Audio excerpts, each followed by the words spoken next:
এরপরে প্রশ্ন হলো, বিয়ের পূর্ব শর্ত হিসেবে অনেকেই বলে থাকেন আগে নিজের পায়ে দাঁড়াও পরে বিয়ে। ইসলামে বিয়ের জন্য সক্ষমতা বলতে কি বোঝায়? ইসলাম বিয়ের জন্য সক্ষমতাকে শর্ত দিয়েছে। অক্ষম ব্যক্তির জন্য বিয়ে ফরজ নয়, তাকে ইসলাম বিয়ে করার নির্দেশ দেয়নি। বরং কোনো কোনো ক্ষেত্রে অক্ষম ব্যক্তির জন্য বিয়ে করা নিষেধও। সেই নিষেধাজ্ঞার মাত্রা ব্যক্তি ভেদে পরিস্থিতি ভেদে ভিন্ন হয়, কিন্তু সক্ষমতাটা বিয়ের জন্য শর্ত, এটি ঠিক। আবার অক্ষম ব্যক্তির জন্য বিয়ে আবশ্যক নয়, সেটাও সঠিক। এখন কথা হলো যে কতটুকু সক্ষমতা হলে বিয়ে ফরজ হবে। উত্তর হলো, বা বিয়ে করা জায়েজ হবে, বা সুন্নাহ সাধারণ অবস্থাতে সুন্নাহ হয় সেটা হবে।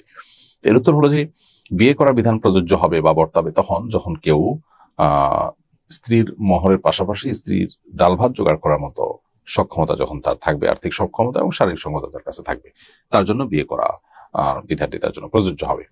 স্বাভাবিক অবস্থা বিয়ে করা তার জন্য সুন্নাহ হবে, আর বিয়ে না করে তিনি গুনাহে লিপ্ত হতে পারেন, এরকম পরিস্থিতিতে তার জন্য বিবাহ করা আবশ্যক হবে। কিন্তু শর্ত হলো দিন শেষে তার কাছে সক্ষমতা থাকা, এবং সক্ষমতার মানে হলো স্ত্রীর মহর এবং স্ত্রীর ভরণ পোষণের জন্য মিনিমাম যে ব্যবস্থাপনা করা প্রয়োজন ততটুকু করতে পারে। এখন আমাদের সামাজিক স্ট্যাটাস মেনটেন করতে গিয়ে দেখা যায় আমাদের অনেক টাকা পয়সা হওয়া ছাড়া আমরা নিজের পায়ে নিজে দাঁড়াতে পেরেছি বলে নিজেদেরকে মনে করি না।